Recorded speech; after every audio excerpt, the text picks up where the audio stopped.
All right, everybody. After a one-day hiatus, we are back. Okay, two for you. Yeah, you're right. You're not wrong. You're not wrong.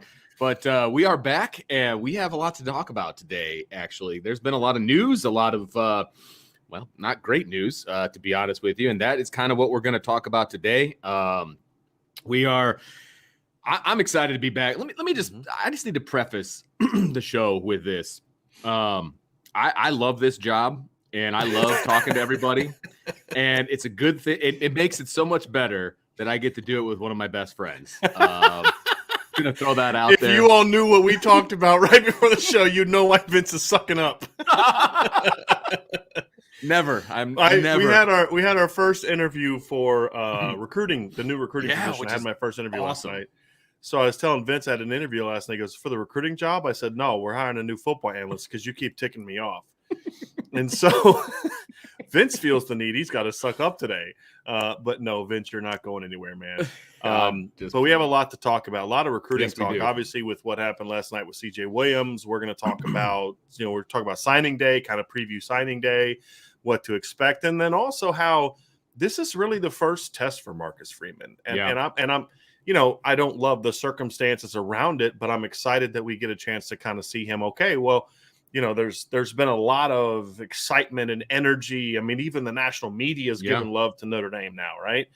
But look, there's going to be adversity. There's going to be things that come up. You're going to lose a game at some point, right? He's not going to go undefeated for the next 12 years, right? Okay? Right. Sure, we would all like for him to win 12 straight national championships, but it's not going to happen, right? No, it's This not. isn't De La Salle, okay?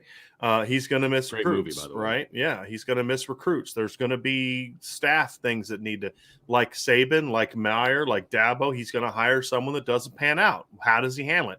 So we're going to have to learn all those things over the years with Marcus Freeman, and this is our first chance to learn some about it. So we'll dive into that after we kind of set the stage for sort of what's happened, because I'm sure maybe there are some people who don't know what happened, but we'll just kind of dive into it and what's next and all that type of stuff. So, yeah. So obviously, the news of the day is that CJ Williams is officially decommitted. Has he officially done it, or is it? Yeah, he did it last night. Yeah. Okay.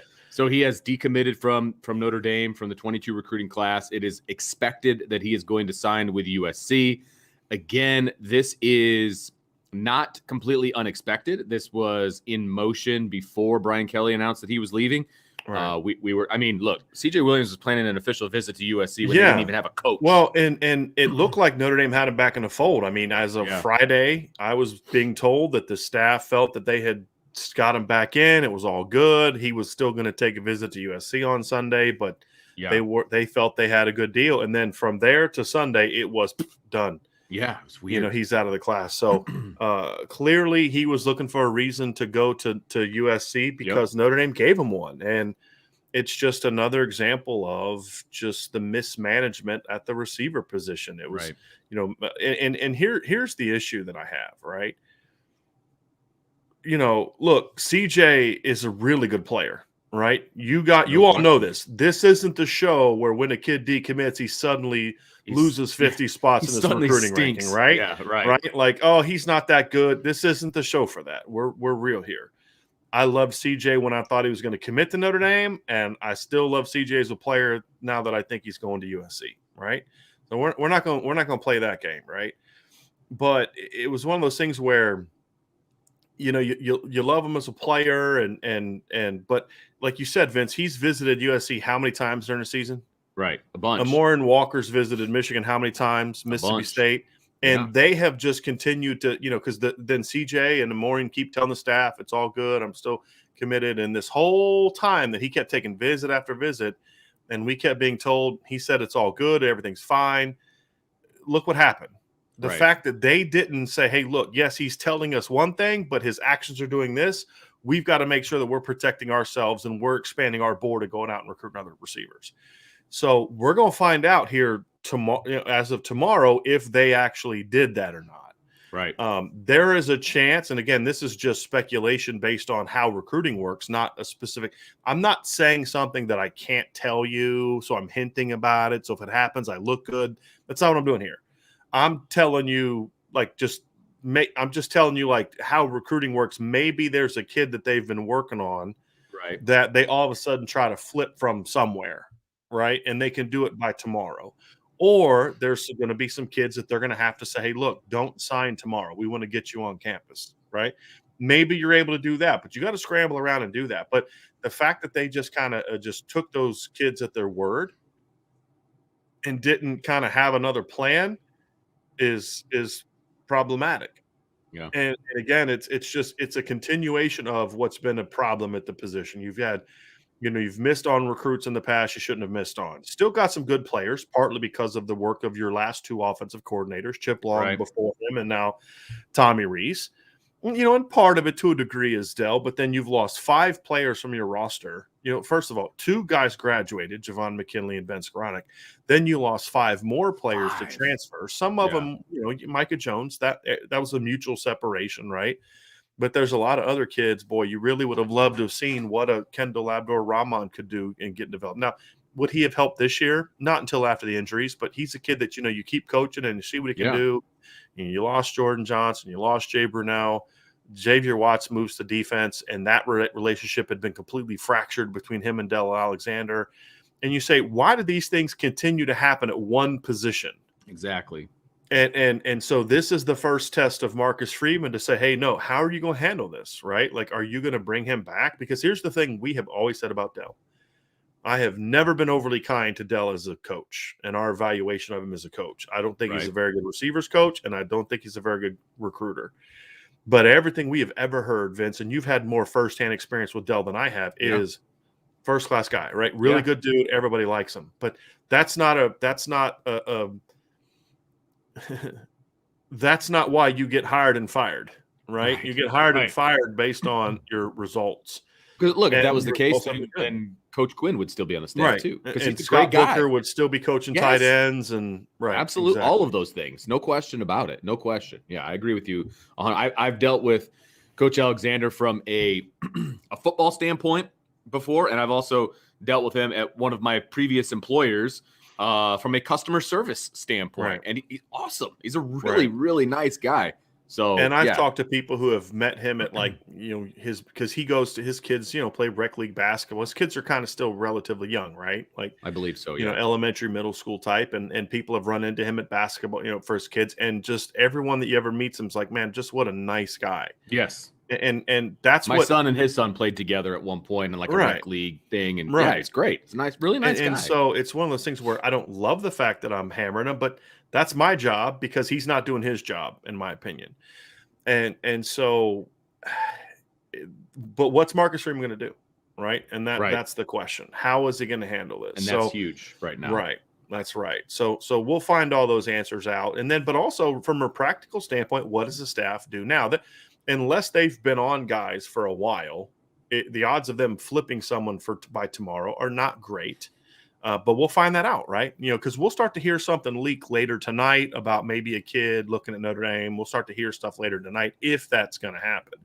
Most likely what the staff needs to just be doing from now until tomorrow when kids start to sign is talk to the kids you like, talk to the Nicholas Andersons, talk to the kids that you would be interested in and say, hey, listen, don't sign tomorrow. Right. You don't have to sign tomorrow. There's another period in February. If they want you that bad, they'll still take you then. Right. But we want to get you on campus for a visit. And that's ultimately what they're going to have to try to do. And so, we're going to learn a lot about Marcus Freeman. We're going to learn a lot about Tommy Rees from a recruiting standpoint. What was their plan? Did they have something? Did they have a contingency in place? Because between CJ taking visits and Morian taking visits, there's no way they should have gone through this whole thing without having as well as the transfers that happened prior to the season. Look, and Lawrence Keys has been gone for a couple of months, right? So they've had plenty of opportunity to try to replenish or try to look, in the 22 class, without guys being committed or trying to flip kids or whatever, to have a plan B or plan C, depending on how you look at it, right? They've had an opportunity to do that. Right. And there's been some kids they've talked to, but talking to and actually recruiting a kid to the point where you could flip them when that time comes is a different conversation. No question about it. That's what they're going to have to do. And then, of course, Marcus Freeman's going to have to make a decision after the bowl game Right. Because like what you don't do is like go in and because you're mad and go fire Dell Alexander right now. Right. No, because right now the primary objective is have him help get this team ready to go win a bowl game. Right. Because you've got to win the bowl game. So, that's well, and that's you made reality. a really good point in your article today about the wide receiver position. And I encourage everybody to go check that article out on irishbreakdown.com. But the point that stood out to me the most, and we can talk about the depth chart and the possibility of guys returning. We can talk about all of that. I wrote down best case scenario and worst case scenario. Right. It's a big difference, right? Right. But the point that I thought was really well put was that this is a huge opportunity to find out about Marcus Freeman. Mm-hmm. And this is his first big kind of decision to make. I mean, yes, there was a big decision when it came to Coach Quinn, no question about it. But I think he feels pretty good about that, considering the amount of names that he's getting from people that are interested in that position. But I think the same thing could happen at wide receiver. And again, this is the side of the ball that he wasn't from on. Someone on his staff. Yeah, absolutely. Yes. Yeah, no, you're talking about Lance Taylor moving over to wide receivers. Yeah. Right, and then hired a new running backs coach. All kinds of possibilities. I'm going to have a fun article out later today about what I wish, sort of I think Coach Freeman needs to make a splash at a couple spots, right? And make a couple splash hires. Names, big names is nice, but, big names can coach, right? Because big names that can't coach, doesn't do a whole lot for you. Right. But, getting some big names. And there's one scenario that I would love to see him do. And as far as I know, up to this point in time, there have been no conversations to this. So this isn't me leaking information. This is just me sharing my opinion, as I would love to see him move Lance Taylor to wide receivers and then open up the pocketbook to Tony Alford and say, hey, because here's the thing. Coach Alford loves Notre Dame, always says love Notre Dame. He didn't get along with Brian Kelly. Well, that's not a problem anymore. Right. So, and he has a relationship with Tommy Rees. Now, I don't know if it's a good one. I have no clue whether it's good or bad. No idea. Because he was obviously a position coach here for Tommy Rees's entire tenure. He was coaching receivers and running backs. I guarantee you he had interactions with the quarterback. Right. So, that would be like that dream scenario. But the reason I bring up Alford is there needs to be some sort of splash hire, because one of the things Coach Freeman has to do as the new head coach is he has to build on the momentum.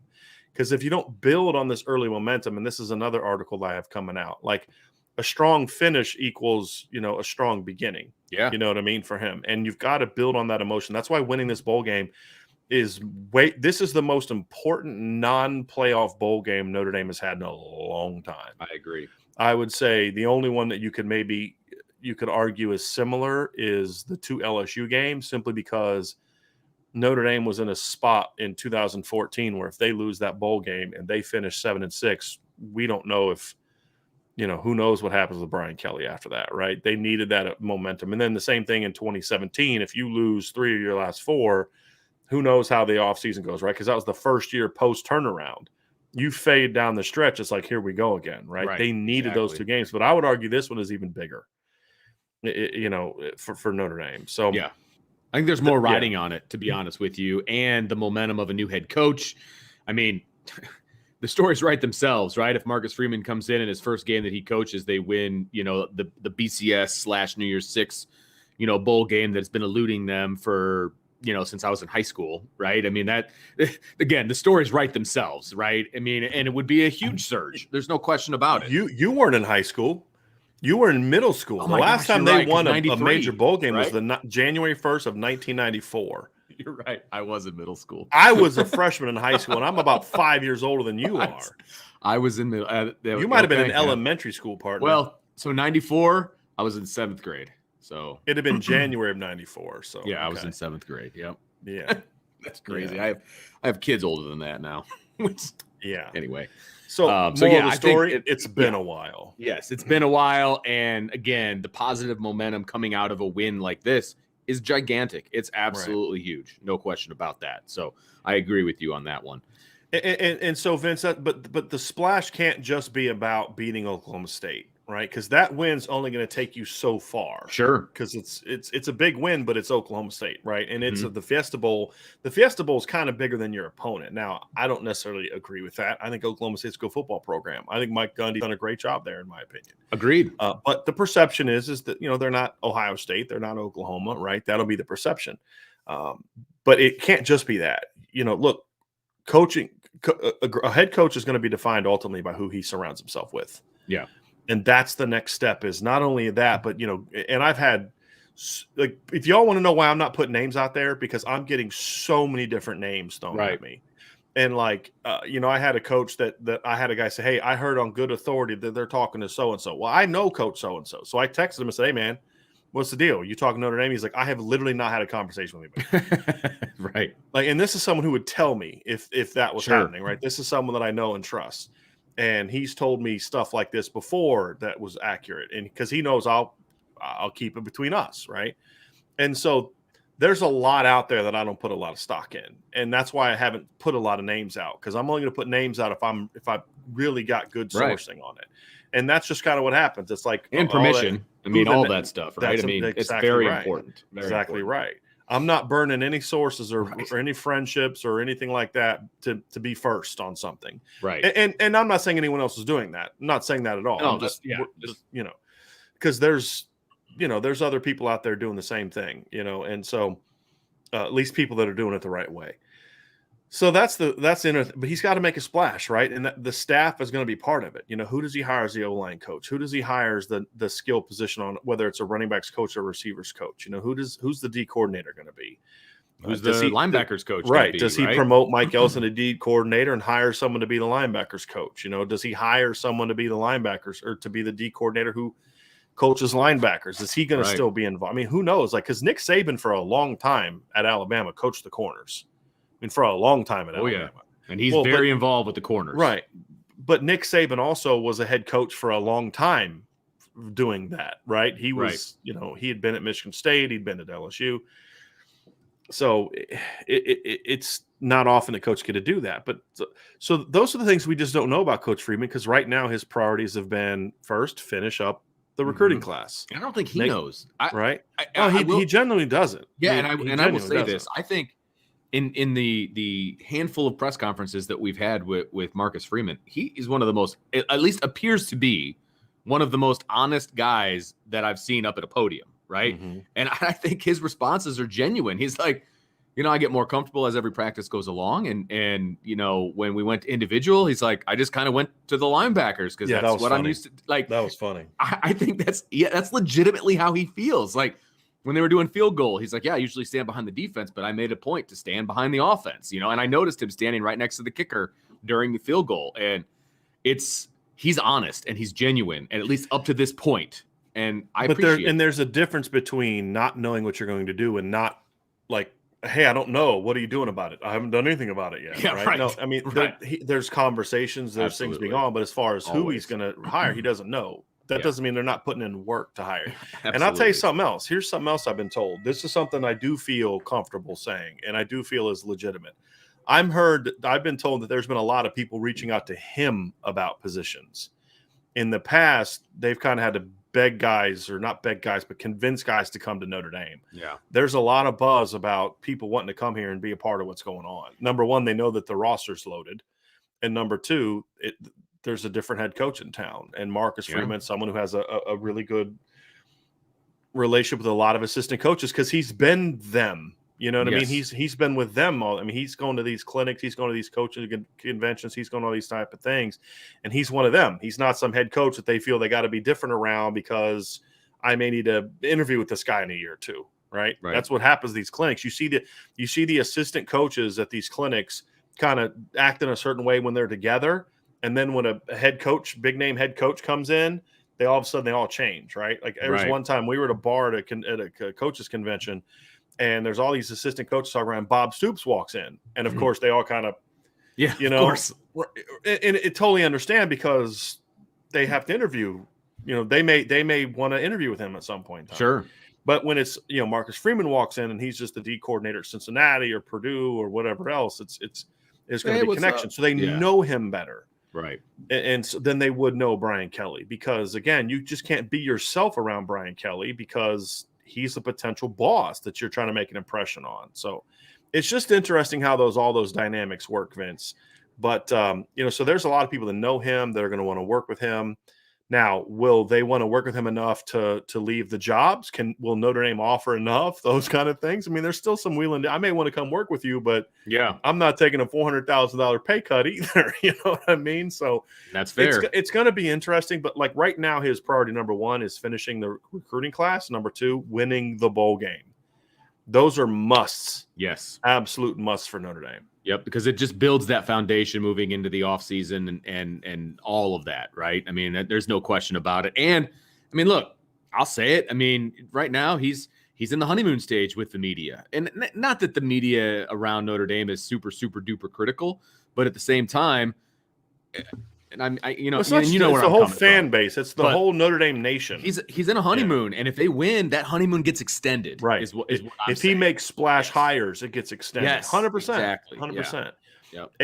And also that matters for recruiting when you talk about the 2023 class. Absolutely. And they won the Fiesta Bowl. Look who he hired at such and such position. Right. And if we're talking about wide receiver, they need to have a great class in 23. No matter who comes back this year, who no they matter get in the what transfer portal, right? It doesn't matter. They need to knock the 23 class out of the park to bring us back full circle, right? I mean, that's a must at this point, regardless. Right. Agree. So let's talk about Vince. Let's talk about kind of what's coming up next. Obviously, signing day tomorrow. Yeah, huge. Right? I mean, it kind of gets lost in the shuffle a little bit that tomorrow is signing day. No question about it. And it's going to be, I mean, Notre Dame still has a really good class, right? Regardless of the two decommitments. It's not going to be a top 5 now, but it's still a top 10 class. And they have a chance to get Devin Moore back. I mean, he's going to announce tomorrow. I mean, I'm not holding my breath. Yeah, okay. I don't expect that to happen. Fair enough. Look, in recruiting with like literally, remember when Noah Boykin signed with Notre Dame as part of the 2018 class? He was getting ready to announce his commitment. We were in the Goog in the auditorium area. That's right. Sitting down, there were Notre Dame assistants in front of us getting ready for BK to come out for the press conference because they knew they were not getting Noah Boykin. He had told them the day before that they weren't getting him. I mean, everybody knew he was either Florida or Virginia. And all of a sudden, we hear kind of some noise coming in in the back office.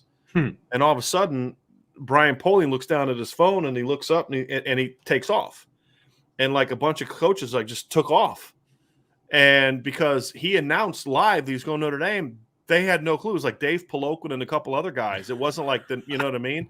And like the other coaches came running in because they had no idea. Those things happen from time to time. They do. So who knows what happens between now and tomorrow? What I'm told, however, is that that's not going to happen for Notre Dame. Right. The only hope they have now is convincing Devin to just not sign, period, until February. Right, so they can continue to work on them. Correct. Right. But that's not going to happen. CJ Williams, obviously, barring a change of heart, is not going to sign with Notre Dame. It would be strange for him to decommit on Monday night and then sign with Notre Dame on Wednesday. Like that, I feel like that would be very strange to happen. I mean, like I said, anything can happen, but I don't foresee either of those. But as far as we know, everybody else plans to sign. And Maureen Walker keeps telling Notre Dame all the right things. He's one where I'll believe it when I hear that the fax signature has come in, right? It's not really a fax anymore, right? But which I think they should have made a rule that you can only ever do national letters of intent for fax because it just makes it so much more fun, right? You know, see the fax coming in. Who's this from? Oh, it's from so. You know, I just think it makes it more fun. Plus, we get to say, hey, the faxes are in, and it just makes it more fun. But anyway, we anticipate everybody else signing. I don't know of any right now, any sort of names that are, maybe they may make a late push for. That doesn't mean that by the end of the night we won't have some names, but that's where we are right now. And I think what they're going to do is let's get this class signed. Let's get this group signed. Then let's see who didn't sign, reassess the board and figure out what we need to do between now and February. Whatever, the first Wednesday of February. Well, I think that's more what we're going to see. What I don't want them to do is to just take wide receivers to take wide receivers. Which from what I understand, they're not doing. Okay. It's And look, this is something I give this current staff a lot of credit for, is they haven't panicked when they've missed on kids. And I think the safety position is a great example, right? Like they thought they were going to get Xavier Nwankpa all the way through the visit against USC. Then afterwards, they knew they weren't getting them. They explored some kids. They talked to some kids. They reached out to some kids, but they didn't really make a hard move on anybody. And the reason why is because their thought is now with the transfer portal, there will be some kid out there that we can get for depth if we need it. But also with moving Ramon Henderson and Xavier Watts to safety, there's a chance that they're in a much better position to say, hey, we don't necessarily need to go bring a safety because we're not going to sign a kid that we don't think can really be a player for us just for depth. And now that scholarship is set for 4 years. Right. And where, hey, let's go get a transfer portal kid for depth. But hey, look, you've got Houston Griffin and DJ Brown can come back. You've got Ramon Henderson. You've got Xavier Watts. You've got KJ Wallace. You've got Justin G. or Kari G. Justin. I just put the two names together. You like how I did that? Justin G. It was nice. Justin Walters, Kari G. So there's 7 guys that can play corner, safety. Plus, there's some guys that at the corner position that could potentially move. Right. So it's kind of like we're not going to take a guy just to take a guy. I love that because that's not something we've seen in the past. We've seen the staff in the past kind of panic and feel like we had to sign 2 this class. Yeah, right. Yeah, right. And that's what I don't want to see because it's just it's a waste of a scholarship. And if go put that energy into the 23 class and go get somebody. Like that's how I would feel about it because if we're talking about wide receiver, right? It's important to obviously get those guys back. Some of those guys with decisions to make, you want to get those guys back. That's important. And then, be good for 22 and then go knock 23 out of the park. And if you've got to go get a transfer, get a transfer. But the whole time, instead of panicking on 22, they just moved on to 23. And we talked about this in a podcast last week. They moved on to Peyton Bowen and Caleb Downs and players like that. And to me, that's smart. And I'm hoping they do the same thing at receiver. Like I'd rather you just go get a solid grad transfer and bring back all your fifth years, beg Kevin Austin to come back, bring back Joe Wilkins, bring back Lane Lindsay, go beg Lawrence Keys to stay. Like as opposed to going and getting a receiver that you're going to have to recruit over in a year. Because Notre Dame doesn't force kids out. That's the thing. So if you make a mistake, it's a 4-year mistake in most instances. So I think that's important. Yeah. So that's kind of where they're at when it comes to finishing. But look, I mean, like Vince, you made a good point. We can have a negative reaction to CJ leaving and Devin Moore leaving. Sure. But then still look at the class for what it is. And we'll dive into grades and analysis and of all that tomorrow once kids sign. But this is still a strong recruiting class. It's going to be a top 10 recruiting class. Defensively, it's outstanding. Offensively, it's got some really good players, a really good O-line class, really good tight end class. Love Jadarian Price at running back. Steve Angeli's a solid Jack Cohn type of kid at quarterback. And CJ Williams is a heck of a player, top 100 recruit. He was my number 2 receiver in the class. The number 1 receiver in the class still plans on signing tomorrow. That's Tobias Merriweather. Super solid from what I can tell. Yeah. Right. But now it's does Amorin Walker sign? If he does, great. If he doesn't, then go find somebody that you can get between now and February because not everybody's signing tomorrow. Now, that doesn't mean all those kids are going to be interested in Notre Dame, but that's also why the splash hires have to happen. If the season ends on January 1, which it will, within that next week or two, if Marcus Freeman makes a big splash hire, all of a sudden they're in the game for a kid or two, maybe they wouldn't have been before. Now, you don't make that kind of hire just to get recruits. You got to make sure it's the right hire, but it doesn't mean that the right hire can't have some side benefits. And so that's all part of the process of Marcus Freeman building this football team. Absolutely. And that is one of the areas where the transfer portal can help you is because you don't have to go get a high school kid now. You have other options besides 5th years and high school kids. Now you just have normal transfers, and if Kevin Austin leaves, then we're having a little bit of a different conversation. No question. I think that's got to be the number 1 priority right now as far as what this class, what the 22 depth chart looks like.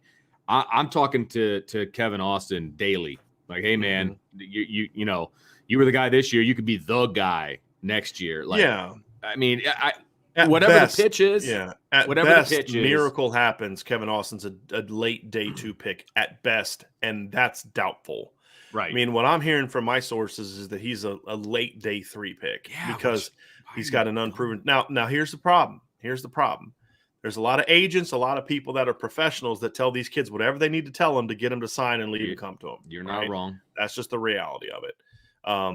And not there's a lot of good agents that are, hey, look, just so you know, you're probably not going to be picked high this year, and we'll do right by you. But if you go back, there are agents that will do that. But there's also a lot of shady. It's like any business. There's people of good character and people of crap character in every profession, right? And that is something that, and when there's big money on the line, that obviously it's going to attract certain type of people at times. He's being told by people, from what I'm told, that he's going to be a much higher pick than he's probably going to be. And that's the reality of it. And so they've got to make him realize maybe you do go round 3, but if you come back next year, stay healthy, because I'm told that's something he's concerned about as well.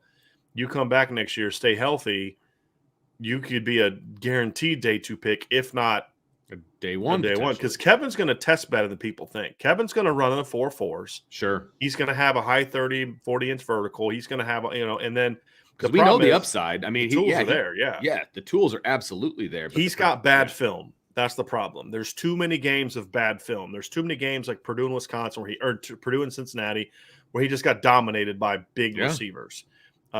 He was beaten badly by Cincinnati, like badly, and those are 2 NFL corners. He's got way too many drops. Now, he played a lot better down the stretch, but a stretch of 4 or 5 games against bad opponents is not going to jump you into the first round, right, or second or third round, and that's what he has to understand. But we'll see. I'm not his advisor. I'm not his agent. I'm not his parent. I'm just some guy that that knows some people and trying to put myself in his shoes. Right. I get the injury concern. He hasn't been told that he's even going to be allowed to come back for a 5th year yet. That's a really good point. I'm sure the football team would want him back, but it's bigger than that. It's not always their decision. Exactly right. It's bigger than that. So you make a really good point. And I understand the injury concerns. I mean, he lost he lost 1 full season due to injury, right? I mean, and I get that. I totally get that. And it's a foot. I mean, you're a receiver. Your foot is very important. So I do get that. And the fact that he broke it twice, I think, probably panicked us a little bit. But he hasn't left. He hasn't decided he's leaving. He hasn't decided he's leaving. I think he may be leaning that way, but kids lean certain way. Kyron Williams during the season was leaning towards coming back, supposedly. What did we say? No. Once the season's over with, he's going to – right? Remember when this is why I've said I hate that like before senior day and all that. And I get people doing their job. I understand it. Hey, you plan on coming back next year. What do they expect these kids to say? Nope. This is it for me. Peace out. Especially someone like Kyron Williams, right? Right, exactly. Kyron's going to be thinking about, dude, I'm trying to go beat Georgia Tech this weekend. And then I'm worried about Stanford. I'm a captain. I'm not worried about the NFL right now. And I think that's where Kyron's focus was. Rightfully so. But what's it going to be once the season's over with? Exactly what it is. The question wasn't ever is he going to come back? The question was always going to be, is he going to play in the bowl game or not? Yeah. I'm surprised he's not playing the bowl game. I'll be honest. I'm surprised he's not playing the bowl game. I was too. But his agent told him not to play, and so he's not playing. So it is what it is. I don't like it, but I don't have a problem with what Kyron and Kyle did. I have a problem with and we talked about this on Friday. I have a problem with the culture in this profession that's allowed it. Because I can't sit there and justify telling Kyron Williams and Kyle Hamilton, you need to finish the deal when their freaking head coach bailed 2 days after the season was over with. Regular season was over with. And coaches are bailing all the time. It's a broken system. And so the last people that I'm going to be hammering for that are the 20-year-olds and the 21-year-olds that are just following the example set by the leaders of college football, right? Yeah, I don't like it. I don't like it. I'm not going to accept it. But it's different than saying I don't like it and saying, shame on you, Kyron Williams. No. I mean, this is the system as it is. Yeah, it is. If you don't like it, change it. Yeah. The point being, when you look at Kyron, they left because they've made their decision. If Kevin had made his decision, I don't think he plays in the bowl game. Right. The fact that he's playing in the bowl game is because he hasn't made a decision. I don't believe Isaiah Foskey's made a decision. I don't think Jason Ademiola's made a decision. I know Jarrett Patterson hasn't made a decision. They may be leaning one way or the other, but there's also some feedback they haven't gotten back yet. So, and they were still all part of the process. But they got to get Kevin Austin back. If he comes back, he can be that guy. I'm gonna feel a lot better. And then here's the other thing too: is you got Deion Colsey going into year 2. Well, if Deion steps up and is like, you just got to play this kid, now all of a sudden you can move Kevin Austin around and you can put him in a slot, you can put him at field, and all of a sudden you can put him and Deion together at times, and that's going to make him more dynamic. And then if you just want to keep Kevin and Deion in the boundary, now you can move Tobias Merriweather to the field, get him going. So if Kevin comes back and they sign a Morion and Tobias, and you're able to convince either Braden Lindsey or Avery Davis or both to come back, you're looking at 8-9 scholarship receivers. You're pretty loaded. Yes. The only problem is you can't afford to lose anybody. Correct. Because then you run into problems because you don't have depth. And the problem is numbers-wise, it looks good, but you got Joe Wilkins coming back off of a knee injury. You'd have Avery Davis coming back off a knee injury. Braden Lindsey's never been a guy that's been able to stay healthy. Kevin Austin just missed, So now all of a sudden it's like, and you have 3 sophomores and 2 freshmen on a staff where the current receivers coach has not shown the ability to develop young players. And I've had people counter with, well, look at Lorenzo and Deion this year. I'm like, yeah, what about them? They didn't play until everybody got hurt. They didn't play until they had They didn't have a choice. So in the first 5 games. Yeah, this is a great stat, by the way, which is in the article. Right. So Jaden Thomas, Deion Colsey, Lorenzo Styles combined the first 4 games for 26 snaps. Miraculously, when Joe Wilkins gets hurt, after other guys that got hurt, miraculously, they start playing a lot more. Then Avery Davis gets hurt and they play even more.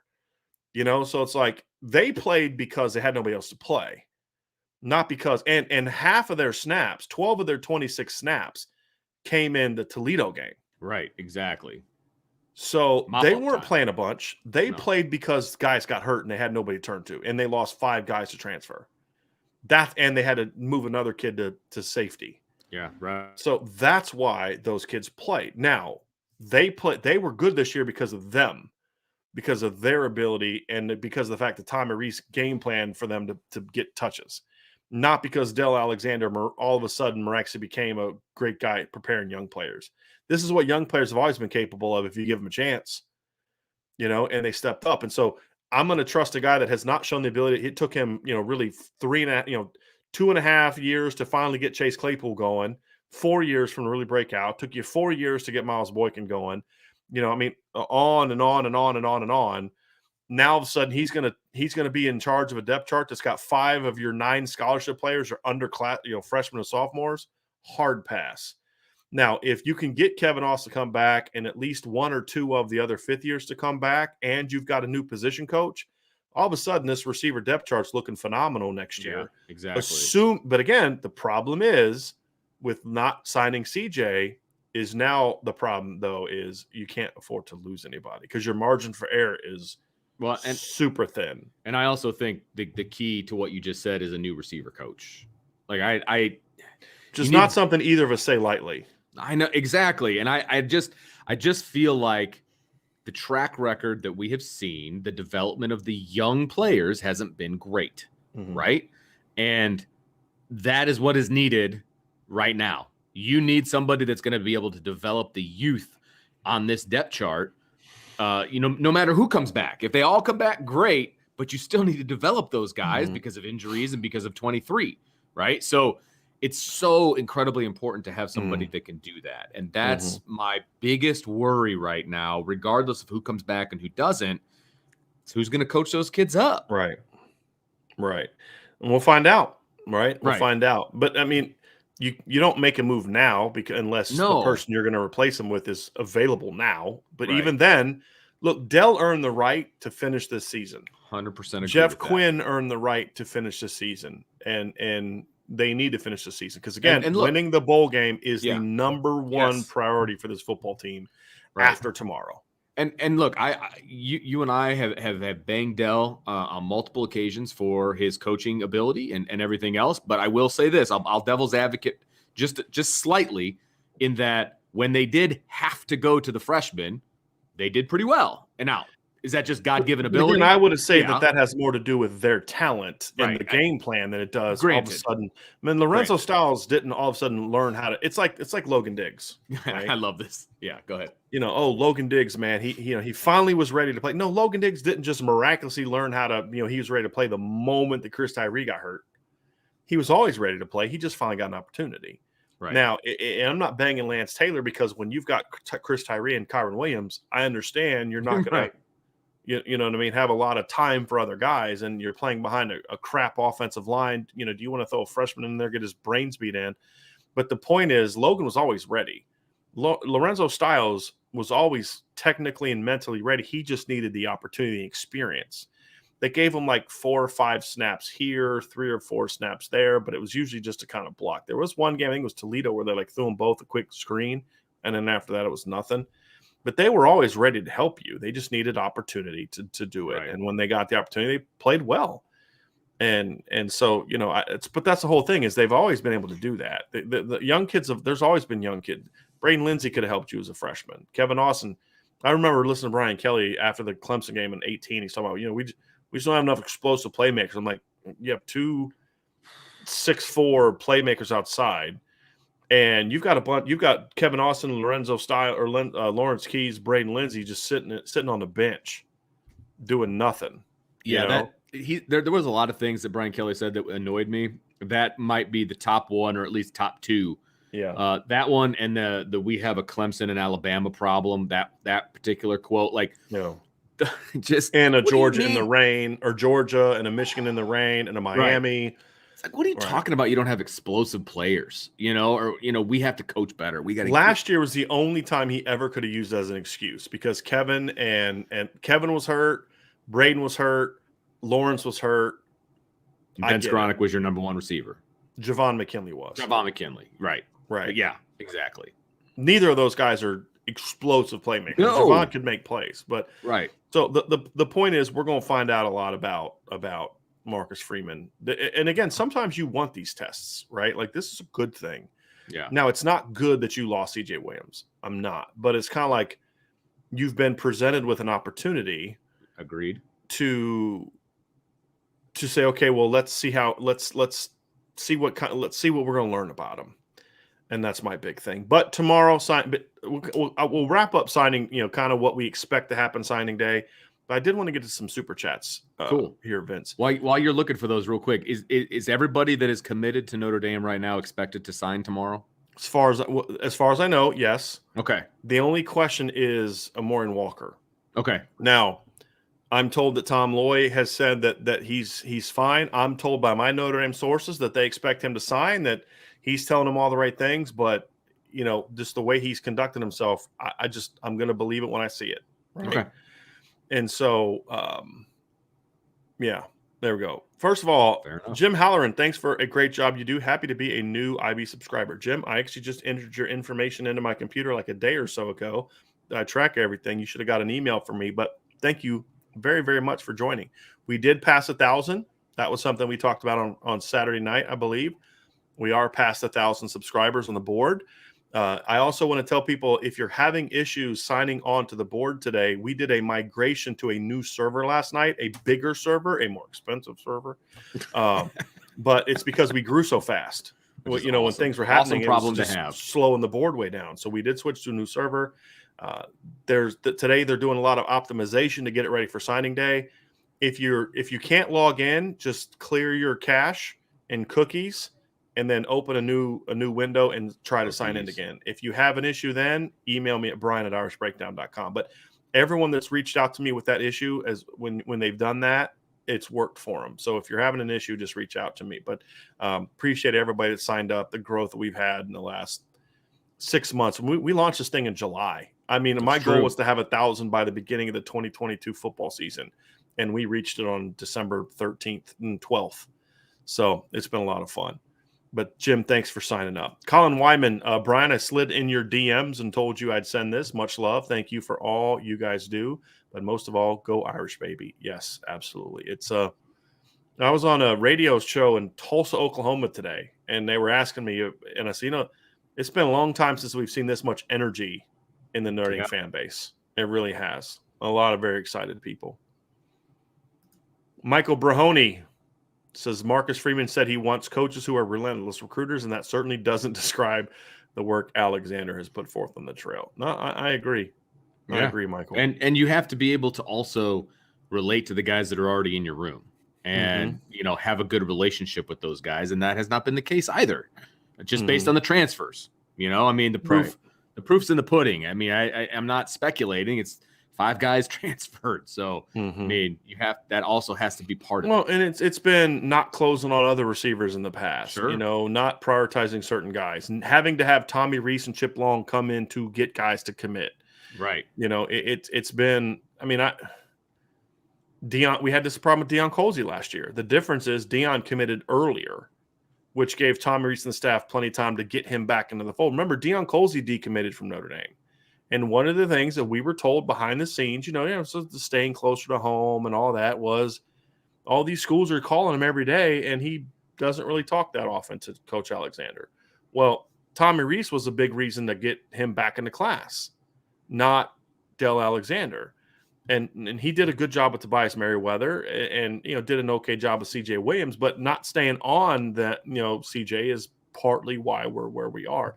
This has been if this was just about CJ Williams and we're saying all we're saying about Coach Alexander because of CJ Williams, we'd be a couple of a-holes, if I'm being honest, right? And we'd be hypocritical a-holes because why aren't we hammering Mike Mickens for losing Devin Moore, right? Because the difference is Mike Mickens has done a great job, and we understand the circumstances why Devin Moore left. Don't like it, but I don't know if there's anything the staff could have done differently. This has been a systemic problem, a consistent problem with Coach Alexander. That's the difference. And that's why I think when I've never publicly advocated for firing a coach, and I guess I'm kind of doing that without saying firing, but the reality is Notre Dame needs to move on with the offensive line and the receiver coaches. I'm confident that's already happening at offensive line. I think Coach Quinn understands that the bowl game will be his final thing at Notre Dame. Right. I have not been told a similar thing about Coach Alexander, but it needs to be the case. So it's time for a change and that's also Michael. Marcus Freeman said something in his press conference. It's not about basically what he was saying was it's not about what I say, it's about what I do. He said he needs relentless recruiters on the staff. Now, to me, that can be turned in a lot of different ways. At the end of the day, you can be relentless or whatever. It's about results. Mm-hmm. Are you getting the results? And are you doing the work necessary to get the best results possible? That can sometimes mean someone who's just a grinder on the recruiting trail, like a Mike Mickens, like a Marcus Freeman, like a Tony Alford, like a Mike Elson, or someone who's just has such a great reputation that he identifies, I want that guy, and then goes and gets them, like Harry Hiestand. Right. How much work Harry Hiestand puts in the recruiting trail and how much work Marcus Freeman does are two completely different things, right? But they both get the same results. That's the key. Now, it doesn't mean you can be lazy as long as the results are. It's not about laziness. It's about this is my style. I go who I want and I get them.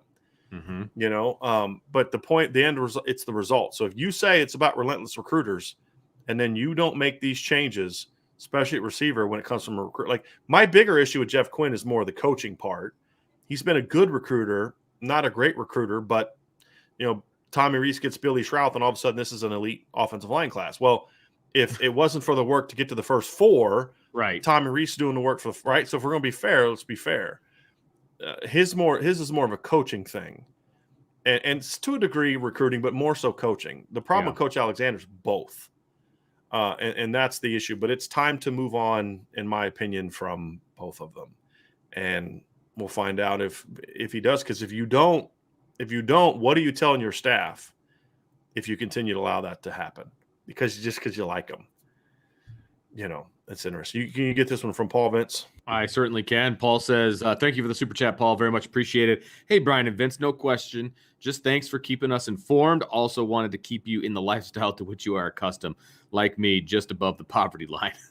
Appreciate that, Paul. As a teacher, right. I understand completely, and I appreciate that, my friend. Mm-hmm. Thank you, Paul. Let's see. Let's get down to the next one. Here we go. From Lucas Chapman. Lucas with a big super chat. Thank you, Lucas. Appreciate it. Yeah, very much, Lucas. Thank you. He says this kind of seems like a double-edged sword at this point. We have wide receiver crews going elsewhere and currently underdeveloped wide receivers on the roster. Notre Dame hitting the transfer portal could make things worse, break the cycle. And I think that's an important piece that people need to understand, that the transfer portal, while it is evolving and changing, it's still a stopgap. Right? Mm-hmm. You can't, your plan can't be, well, we don't get so-and-so, we'll just go to the portal. Like that is not a plan. You know what I mean? It's a lazy way to build a roster. Yes, when you're absolutely. At Notre Dame. We're going to have a show on this after one of the shows we're going to have here. And I don't know if it'll be before or after the bowl game, is Notre Dame has to treat the portal differently than everybody else.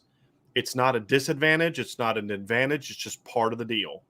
And I think Brian Kelly's BS excuses that people are being told by people around him, because, that's what he's been doing for years. It's now just everybody else is kind of, aware of it now. Vince, we've been talking about this for a while, we can't bring in all these recruits. Well, I'm sorry, that's lazy. Exactly. If you're at Notre Dame, if you feel you have to go get a bunch of kids from the transfer portal, that's because you didn't do your freaking job when it came to recruiting players, right? Because the one thing about Notre Dame and the transfer portal is Notre Dame's not going to lose as many kids to the transfer portal that they don't want to lose. Right now, they've lost some kids, right, and mainly at one position. But for the vast majority of the other transfers, they've been guys that Notre Dame staff was like, okay, we support your decision to leave. You know what I mean? And so Notre Dame's going to keep more kids than a lot of other schools, because kids come to Notre Dame usually with the idea of there's more than just getting like everyone's like, oh, Drew Pine's not going to get beat out. Is he going to transfer? Drew Pine's not leaving Notre Dame until he has a degree. Right. I'm just telling you right now, Drew Pine's not leaving Notre Dame until he has a degree. You're going to have a lot more of that at Notre Dame than you have other places. So you've got to treat the portal differently. And we're going to do a whole show on that. And after signing day, we'll probably do it before the bowl game, because I think it'll be interesting to kind of look at events from okay, here's what this class looks like, here's what the scholarship breakdown is, and here's how Notre Dame needs to handle the portal specifically for this year. But then I also want to talk about how Notre Dame needs to handle the portal big picture. They need to embrace the portal, but they need to embrace it the right way. Mm-hmm. And just every time something doesn't go your way, jump. And this is what I think Lucas is getting to. If you just run to the portal, then you may create another problem, because you brought a kid in, but that's going to force another kid out.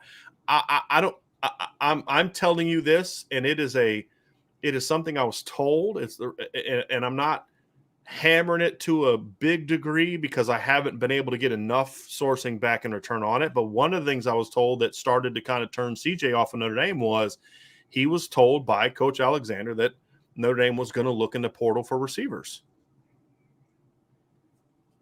So if that's true, that's a mistake. The point being, you got to be careful with how a place like Notre Dame uses the portal.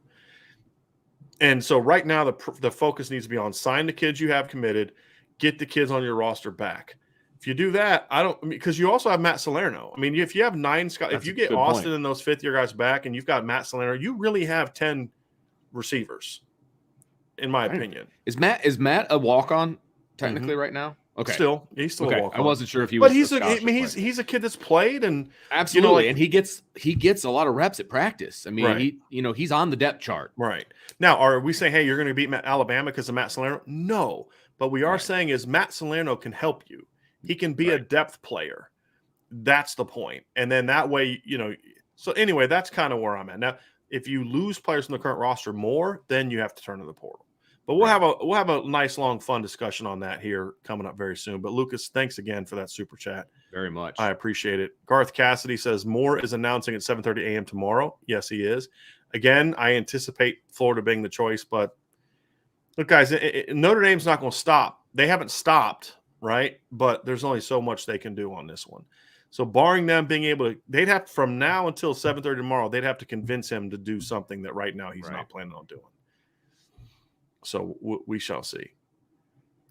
Paul Olmstead with another one. Just read that Everett decommitted from Clemson. Notre Dame Christmas miracle. He decommitted several days ago. I don't think Notre Dame was ever a serious player for him. I don't believe he visited. That's Dalen Everett from IMG. He's originally from Chesapeake, Virginia.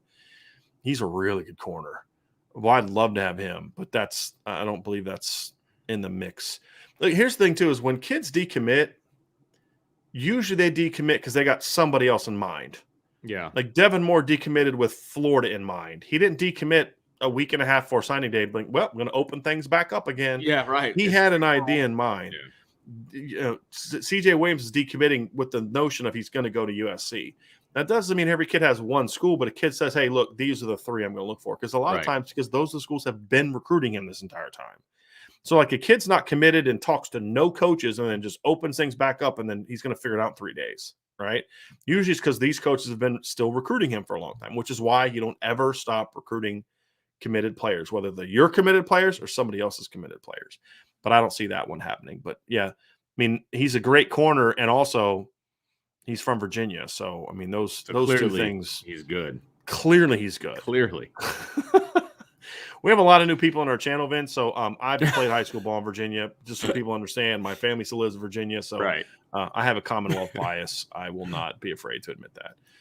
Patrick Barnes, super chat. Thank you, Patrick. Any word on some of the Oklahoma State players sitting out the bowl game, like Kyron and Kyle are doing? I haven't heard anything. I haven't, but honestly, I have not been super. Yeah. I mean, we'll do that after the bowl, after the signing day. We'll dive into it. I mean, we'll get into all that. Having said, they did lose their D coordinator, which to me is every bit. Is he gone? He's or is gone? Okay, he's not coaching in the bowl game. Interesting. Okay, so he's gone. Yeah. My plan is to start on Oklahoma State after this week, like after Thursday. I'll probably start on finals Thursday. And all that stuff here. So yeah, I'll start more on Thursday. We're gonna have some really cool breakdown stuff at Irish Breakdown, which I'm looking forward to doing. But yeah, that's a big loss for them. I mean, that's the equivalent of them losing Kyron Williams, maybe then and more, because he influences so many other guys. I mean, that's Jim Knowles is a heck of a defensive coordinator, and that's the reason they won this year. Now, will their defense all of a sudden stink? No, but let's not act like losing him is not going to hurt, right? For a game. But players wise, I haven't heard anything at this point in time. But I also haven't been paying super close attention. Did you hear Mike Gundy explain, say in the press conference, like how his conversation went with the players when Jim Knowles left? No, I didn't. It was so good. I really like Mike Gundy. I know some people don't. It's like you either love him or you hate him. I like him a lot. I think he's fun. But he basically said, he goes, look, I told the players, he goes, I love Jim. He was explaining, Jim's a really, I can't remember what he said a term that kind of maybe sounded like it was negative, but he was making the point like kids just love him. Like he said, he'll cuss at him and they'll laugh. And he wasn't making fun of him. He's just like, they just love, it's like no matter what the guy says, they love him, right? He's a lot like Harry Heastan, right? And he talks about, he just has a way of, he just like, he sang his praises, right? And he goes, and people talk about opening up a checkbook. He goes, somebody asked me that question. He goes, well, hey, will you open up your checkbook and write a blank check to your wife? He goes, no, and he's like, well, okay, there you go. You can't give people blank checks, right? I mean, we have budgets. He goes, so we're talking to players, and I asked so-and-so, I said, hey, so-and-so, if we're paying you $800,000 and Tyler, community college offers you $2.4 million, where are you going to play? And he goes, all right, let's get ready for practice. he's like, look, you just be honest with him, right? Just be, and I love that. Kids respect that though. I just love that whole thing. It's just like, why is coach leaving? Because they offered him a ton of money, not load of money that when we couldn't afford to pay him that. You know what I mean? Like, just there you go. Let's go. It is what it is. I thought that was really good. That guy makes me laugh. I like Coach Gundy. I do. Patrick Quinlan with Super Chat. Thank you, Patrick. Did I miss you guys talk about Tommy Reese's interview with Ryan Russillo? Great listen. Tommy was very candid. You did not miss that. I did not hear it. Vince, you got it. It's on the message board. You got to go listen to it. It was awesome. It was all over the message board this morning too. No, it's from a couple days ago. Oh, okay. But basically he said, I mean, you got to listen to it. There's, what we should do? You know what? Let's make that. I'll have to get with Vince on the schedule. I would actually like to have that be the focus of a show coming up. I'm going to write that down because there was so much to unpack from that. Like he talked about what happened with Kelly. Like he was with Kelly when that whole thing happened. He explained how it went down. He talked about how close he was to taking the LSU job. Wow. He talked about he feels like he now has autonomy of the offense. He didn't always have that, which confirms what you and I have been saying for 2 years. Right. There was, and why he's staying to work with Marcus and how Marcus helped, it was just really a great interview. Really, really great interview. So that's something that I thought I would like to discuss. So yeah, Patrick, that's a really good thing. Let's actually, Vince, I wrote that down. Let's make that a topic here soon. So like tomorrow we'll do recruiting stuff, obviously. Let's do Thursday. I was actually going to start kind of kick off Okie State coverage. Let's push that back. Let's talk about Tommy Reese and some other. I think that's a great idea. Some other things that are kind of going on. Start maybe fresh with Oklahoma State next week. Yeah. Or maybe this weekend, depending on what our schedules are like. So yeah, that's a great one, Patrick. I like that. That. And then maybe we can do Tommy Reese and then have a transfer portal conversation on Thursday, maybe something like that. Well, Vince and I will figure it out, but we're gonna devote at least, if not a whole show, at least a good chunk of a show to that, because we got to have Vince listen to it, because it was really I'm looking forward to it. I didn't realize he was as candid as you will hear a coach be. I loved it. Refreshing, because I'm talking about Freeman being refreshing and candid. Right. Same thing with Tommy. I think he kind of had a muzzle on him, and I don't mind it. And people are saying, well, they might be too candid, they might be too honest. I don't think that exists. I'm sorry. Well, it is if you're saying like, well, here's the conversation I had. This guy's a bad coach, or I think that guy, I don't like working with that guy, or no, you don't do any of that, But it's also okay to be human. He made a joke, so there, like fans not booing him as a player. And he goes, I think that had more to do with the turnovers. And I thought he was going to make a joke, but he was being serious. Like he was like, he was like criticizing himself. Like, this is why they didn't like it, because I basically turned the ball over too much. Right. And then he made a comment. He's like, I don't want me at quarterback either. And it's just like, and he was kind of being self-deprecating, but he also kind of like, look, we need a dynamic quarterback. We need a big time. It was great. I loved it. And number one, we got a chance. I mean, when was the last time we heard a Notre Dame assistant coach even have that opportunity? Exactly. And that's what I loved. So I was a big fan of it. But yeah, we'll do a whole show on it, Vince. You gotta listen. I'll listen to it today. Yeah. You got that one? Yep. Zach Martin, thanks for the super chat. Zach, he says, if you are the new O-line coach, whenever it happens, who are your primary targets for the 23 O-line class? That's geared towards you for sure. Mm-hmm. There's guys on the board. Caden Proctor's obviously on the board. Caden Green, Samson Okunlola, I think is how you say his name. He's from Massachusetts. TJ Shanahan, Harris Sewell. I mean, there's a kid I really like from New Jersey, Chase Pasantis. Really like him. Those are guys that are all going to be priorities. But honestly, I can't really know that until we know who the O-line coach is. If he's a guy from the NFL, they'll probably just kind of start with the board they have and then build out. If there's a coach from another school, he may start out with kids that he evaluated there first. It just depends on who the coach is. But those are some names that I look at. But I think the big thing is they don't have to hurry into this class, because they've signed 10 kids in the last 2 years. And they're 10 good kids. There's only one guy that I don't view as potentially a starting caliber player. That's Pat Coogan. And, I've talked to a couple people who said, he's surprised some people. He's, a little better than people thought. Tough kid, that kind of thing. So you like the 10 kids you signed the last 2 years. So you don't have to hurry up and finish your class. You can shoot for big fish. And I think ultimately that's what they need to be shooting for. But I'm definitely recruiting tackles in this class. That is the one thing. That's a good point. Guys that have to be able to play, because tackles can always move inside. Harry Heastand, when he won the Joe Moore Award in 2017, his unit won the Joe Moore Award in 2017. He literally had 5 guys that played tackle in high school. Now, the only guy that wasn't recruited to play tackle was Sam Mustapher, because he was a left tackle in high school, but he was recruited to move inside. All those other kids were recruited to play tackle. And you find the best 5, because tackles tend to usually be a little bit more mobile and athletic and all that. So that's going to be the strategy. I love that strategy. I love it. Yeah. Well, it's kind of funny. I heard somebody on a message was like, so-and-so said on another site that, that they're shifting to this strategy. I'm like, shifting to that strategy. That's what Harry Heastand did for however many years he was here. So like if you weren't sticking with that no, what I'm saying is like that's not necessarily what Jeff Quinn's strategy was for a while. I see what you're saying. It's like, well, it should have been, because he watched how good it was, in the years before. Paul Moore, thank you for that. Thanks, Paul. That super chat. Yes. And this is a comment I want to respond to. Real Sports Talk with Alex. Losing CJ has nothing to do with Dell in all reality. False. Now listen, this is what you have to understand, Alex. Kids always are going to have a reason why they leave. It's distance, it's girls, it's academics, it's playing time. I don't like the offense. Here's the deal. A million things.